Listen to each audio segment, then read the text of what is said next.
Up everybody, Rob Anderson, Clean Power Wash. Um, Still freezing cold. Still can't do power washing. I'm not liking it. Um, Anyway, some of you guys may have seen one of our fellow contractors hired a new office lady, and in 2 weeks she has managed to hang up on something like 30 plus customers. Let another 70 plus calls go straight to voicemail, and hung up or not answered the phone another dozen times or something like that, where you actually swipe to dismiss the phone call. Guys, that's scary. And I want to just kind of give you a couple tips on how to deal with that. First of all, the whole inspect what you expect. That should have been going on, and it sounds like that wasn't.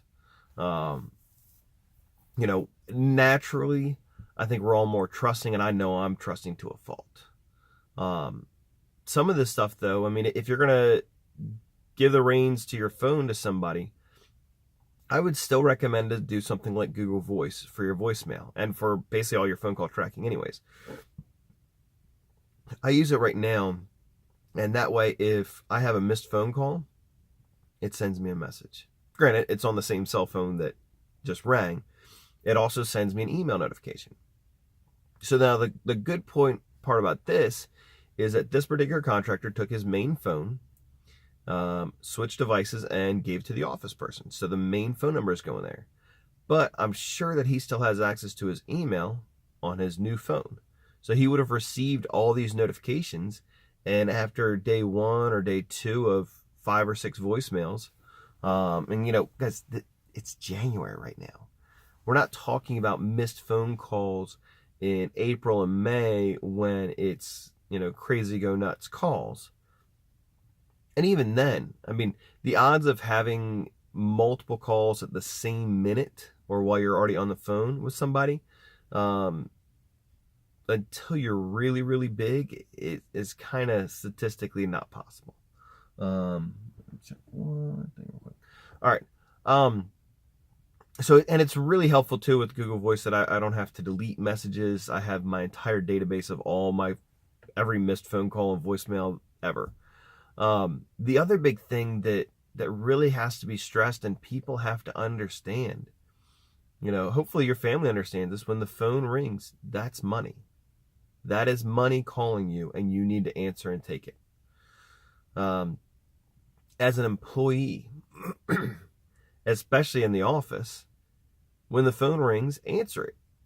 It's not always going to be somebody that needs a job. It could be an actual customer who might have a complaint or need to take care of this or that or whatever.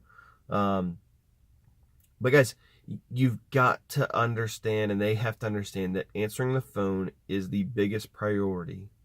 You do not want that phone call to go to voicemail, because then people will call the next result in Google. They'll call the next result in whatever search results that they've come up with. Especially when they're in a rush, they're not going to wait for you to call them back.